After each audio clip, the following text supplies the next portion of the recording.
हजारों की फौज के सिपा सालार हैं, अगर मैं कह दूं चीफ ऑफ आर्मी स्टाफ हैं, मेरा ख्याल है मेरी बात गलत ना होगी। इतनी बड़ी फौज के सिपा सालार, और उस फौज के सिपा सालार जिसमें कई दफ़ा सिपाही बन के हज़रत खालिद बिन वलीद भी लड़ाई कर रहे हैं, इतनी बड़ी फौज को कमान करते हैं। लिबास वही सादा, ग़िज़ा वही सादा, अंदाज वही। रूमी बहुत बड़ी ताकत समझते थे अपने आप को। जनाब उमर के ज़माने में उनके खिलाफ लश्कर कुशी हुई। अमीर कौन है? हज़रत अबू उबैदा।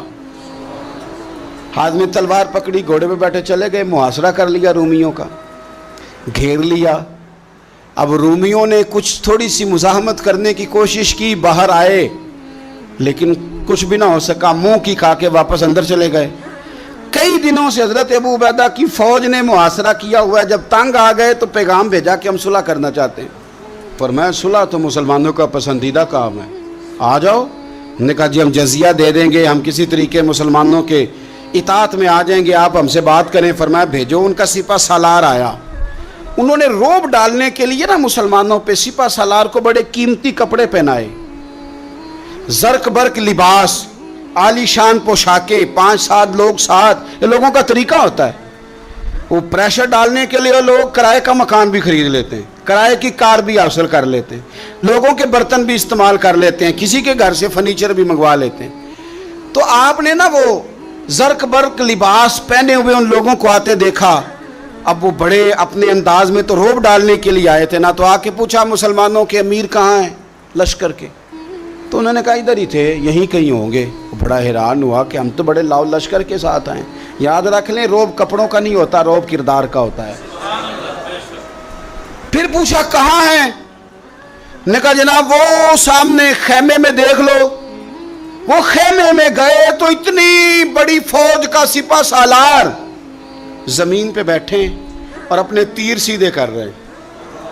अब वो बड़े जर्क बर्क लिबास में कहने लगा अबू उबैदा बिन जर्राह आप हैं? फरमाया मैं ही हूँ। कहा मिलना था? फरमाया आ जाओ। कहने लगा आप तो ज़मीन पे बैठे हैं। तो आप फरमाने लगे हमारे बुजुर्ग ज़मीन पे ही चलते थे, ज़मीन पे ही बैठते थे, ज़मीन पे ही खाते थे, नींद आती थी तो ज़मीन पे ही सो जाते थे। वो हैरानगी से कहने लगा आप इतने बड़े सिपा सालार होके इस तरह रहते हैं? फरमाने लगे मेरी ज़रूरियात सारी पूरी होती हैं, फिर भी कभी कोई मुश्किल बन जाए तो मैं थोड़ा सा कर्जा ले लेता हूँ हज़रत मुआज़ बिन जबल से। उनको मुश्किल आ जाए तो मुझसे ले लेते हैं। तो बिल्कुल सही गुजारा हो रहा है कि इस तरह क्यों बैठे हैं? ये क्या बात हुई? हमारे यहाँ लोगों का रोना धोना नहीं, रोज़ मकान कोई नहीं तो रो पड़े, बच्चे की शादी करानी है तो रो पड़े, ओहो जी क्या बताएं गरीबी बढ़ी है तो रो पड़े। ज़मीन पे बैठे हैं, ज़मीन पे बैठ के खुश्क टुकड़े खा रहे हैं, पर कह रहे हैं बड़े मुतमईन है। यार क्या हुआ? कोई ऐसा मसला नहीं। अगर कभी मुश्किल आ जाए तो मेरे दोस्त है हज़रत मुआज़ बिन जबल, थोड़ा कर्जा ले लेता हूँ, उनको ज़रूरत पड़े तो मुझसे ले लेते हैं। रूमी सुलह भी कर गए, बात भी कर गए, पर जहाँ जहाँ गए ना हज़रत अबू उबैदा बिन जर्राह का फ़ख्र भी बयान करते गए। वो फ़ख्र भी बयान कर, क्या करें अब तो भाई पीरों की कोठियाँ भी देखने के काबिल हैं। क्या बताएं आप। अब तो जो ज़्यादा फ़कीरी का दर्स देता है ना, उसकी पजारों देख के बंदा परेशान भी हो जाता है कि इस पजारों से निकल के इसने फ़ख्र का दर्स दिया है। अब तो जनाब लोग यही कहानी आके सुनाते हैं, यही कहानी। यानी कुछ अमीर लोग हैं, वो कई दफ़ा जलसों का टाइम लेने आते हैं तो लगता है कि पीराने पीर है। ये कहते हैं फ़लाने पीर साहब भी मेरे पास आते हैं, फ़लाने भी आते हैं, फ़लाने भी आते हैं, फ़लाने भी। शुक्र है जी अल्लाह का, फ़लाने को फ़ोन करूँ तो वो आ जाया करता है। मैंने एक से कहा, मैंने कहा यार आपने लिया क्या, सीखा क्या? आप तो अभी भी वहाँ खड़े हैं कि दौलत ही सारा कुछ है। क्या लिया आपने इतने पीरों को बुला के? असल क्या किया, मिला क्या? आज भी अगर वहीं खड़े हो तो फिर आपने फ़ख्र से क्या सीखा? कुछ भी नहीं। फिर तो आपने ना, मैं पहले भी एक दिन कहा था, फिर कहता हूँ, मैं कहता हूँ हमें ब्रांड ना बनाया करो, खुदारा मशहूर आदमी समझ के दावत ना दो, दीन का खादिम समझ के दावत दो। ऐसा काम ना करो कि फ़लाना बंदा बड़ा मशहूर है तो उसको दावत दे ले। कभी कभी बड़ी तकलीफ़। मैं अभी थोड़े दिन पहले बड़े लंबे सफ़र पे था, सुबह मैं 8:30 घर से निकला, 8:30, और मैं 2-2:30 बजे वहाँ पहुँचा, लेकिन 10 कैमरे लगे हुए। आपकी कार से निकलने की फ़ोटो, आपकी बैठने की फ़ोटो, आपके आने की फ़ोटो, मेरे घर में दाखिल होने की फ़ोटो, फ्रीज़र के साथ फ़ोटो, अंदर वाले दरवाजे के साथ फ़ोटो। क्या मेरा मतलब है मामला है। اب آپ کے سامنے 15 کیمرے چل رہے ہیں, آپ ٹانگ بھی سیدھی نہیں کر سکتے کیونکہ آپ کو بڑا سیٹ ہو کے بیٹھنا ہے, فوٹو ہو رہی ہے. تو کافی ٹائم گزر گیا تو میں نے ان سے کہا کہ یار میں 7-8 گھنٹے مجھے مہربانی کرو ٹانگیں تو سیدھی کر لینے, اس کو ذرا بند کرو کیمرے کو, اور مہربانی کرو ایک پانی کا گلاس ہی دے دو, چائے کا کپ ہی پوچھ لو. ٹھیک ہو گیا سارا کچھ اپنی جگہ پہ, لیکن یہ کچھ مزاج, مطلب ہم نے تو بزرگوں کے پاس بیٹھ کے وقت گزارا ہے. اور میں آپ کو ایمانداری سے کہتا ہوں, میں کسان کا بیٹا ہوں. آج بھی میں بڑے شوق سے, رات میں نے اچار سے روٹی کھائی ہے. گھر والوں نے کہا کہ کچھ بنا دیتے ہیں, میں کہ اچار لے آؤ نا, پیا ہے نا, اس لیے کہ میں غریب ماں کا بیٹا ہوں. مجھے اچار تسلی دیتا ہے, تشفی دیتا ہے, مجھے سکون دیتا ہے. میں اپنے غریب دوستوں کے اندر بیٹھ کے آج بھی فخر محسوس کرتا ہوں. بڑی کوٹھیاں تکلیف دیتی ہیں, اس لیے کہ میں نے وہ وقت بھی دیکھا ہے کہ جب ہمارے ایک تایا جی تھے تو ان کے گھر کی دیوار گر گئی تھی, تو ابھی ان کو پیسے نہیں مل رہے تھے, تو میرے ابا جی نے کہا ان کے گھر جا کے سو جاؤ. انہوں نے دیوار کے آگے 4 پائیاں لگا کے سونا ہے, کوئی گھر میں نہ آ جائے. تو مطلب یہ کہ آپ مہربانی کریں. یہ دیکھو, یہ میرے نبی پاک کے غلام ہیں, ان کی سادگی دیکھو, ان کی فقیری دیکھو. 2-4 دن پہلے بچوں کا کھانا پکا ہوا تھا, بچے لائن میں نہ, کھانا کافی سارے بچے ہیں تو رات کو لائن میں لگ کے روٹی لیتے ہیں. میں بھی لائن میں لگ گیا بچوں کے ساتھ.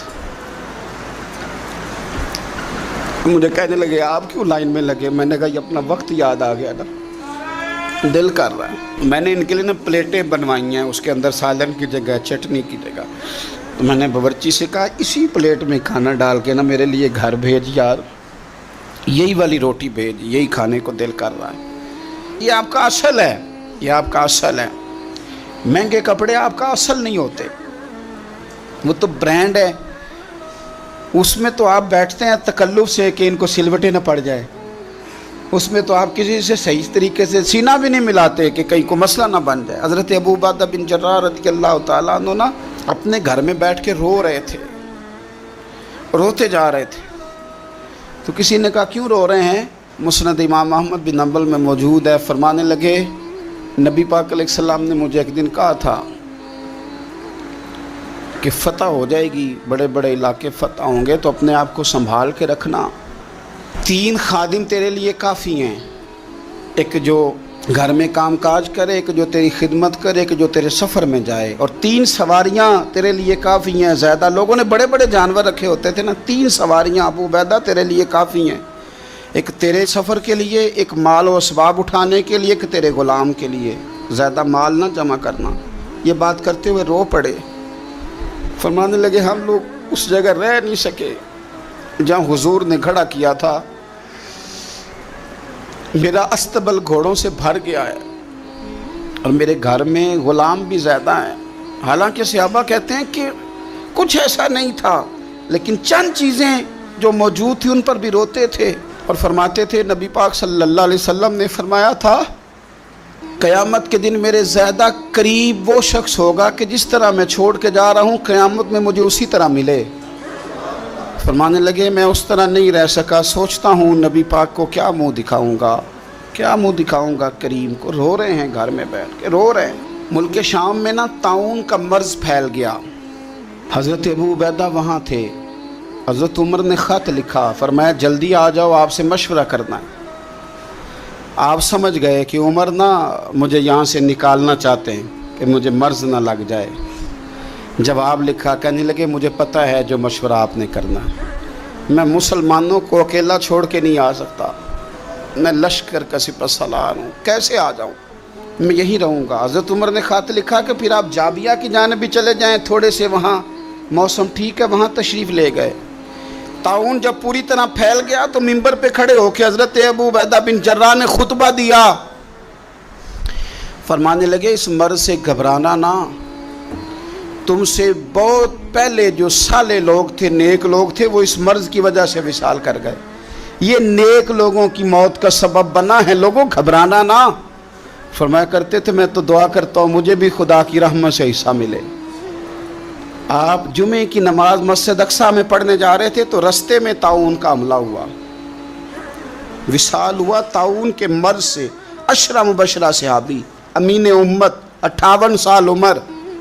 जनाजा हज़रत मुआज़ इब्न जबल ने पढ़ाया और फरमाने लगे, लोगों पता है तुम्हें आज कौन गया है? आज वो गए हैं जिन्हें हुज़ूर ने अमीन उम्मत कहा था। आज वो हस्ती उठ गई जिन्हें नबी करीम अलैहिस्सलाम ने अमीन उम्मत फरमाया था। हज़रत मुआज़ इब्न जबल ने जनाजा पढ़ाया तो कुछ दिनों में हज़रत मुआज़ इब्न जबल भी ताउन के मर्ज़ से विसाल कर गए। उन पर भी ये हमला हुआ। मुल्क शाम में हज़रत अबू उबैदा बिन जर्राह का मज़ार पुरनवार है। हुज़ूर से फ़क्र सीखा, ज़िंदगी फ़कीरी में गुजारी। इन लोगों ने किसी मकाम पे भी अपने आप को हुज़ूर की तालीमात से पीछे नहीं किया। अजीम लोग थे। इनकी ज़िंदगियों को पढ़ें, इनके अक़वाल को सुनें, इनके इरशादात पर गौर करें। और बड़े आला ज़र्फ़ थे। हज़रत खालिद बिन वलीद गवर्नर थे सूबे के। जनाब उमर फ़ारूक ने उनको माज़ूल करके हज़रत अबू उबैदा बिन जर्राह को तैनात कर दिया। इनको जब तैनात किया तो उधर जंग जारी थी। तो इन्होंने ना वो तैनाती का जो रुका था वो जेब में डाल लिया, बताया ही नहीं। जंग होती रही। हज़रत खालिद बिन वलीद को किसी और ने बताया तो फरमाने लगे बाद में, आपने मुझे बताया क्यों नहीं? आप फरमाने लगे कोई जल्दी तो थी नहीं, हालांकि गवर्नर बना दिए गए और जंग हो रही थी। मैंने कहा चलो बाद में बता देंगे, कोई मसला नहीं। एक दफ़ा हज़रत अबू उबैदा बिन जर्राह को माज़ूल करके हज़रत खालिद बिन वलीद को सिपा सालार बनाया गया। तो आप फरमाने लगे, सुन खालिद, जितनी खुशी मुझे अपने सिपा सालार बनने की हुई थी उससे बढ़कर तेरे बनने की हुई है। किसी जगह किसी ओहदे का लालच नहीं, किसी जगह कोई दुनियादारी नहीं। फ़क्र, फ़कीरी, दरवेशी, सादगी, हुस्न था। अशरा मुबशरा लोगों में से थे। अल्लाह के हुजूर दुआ है मालिक करीम समझने की तौफीक अता फरमाए।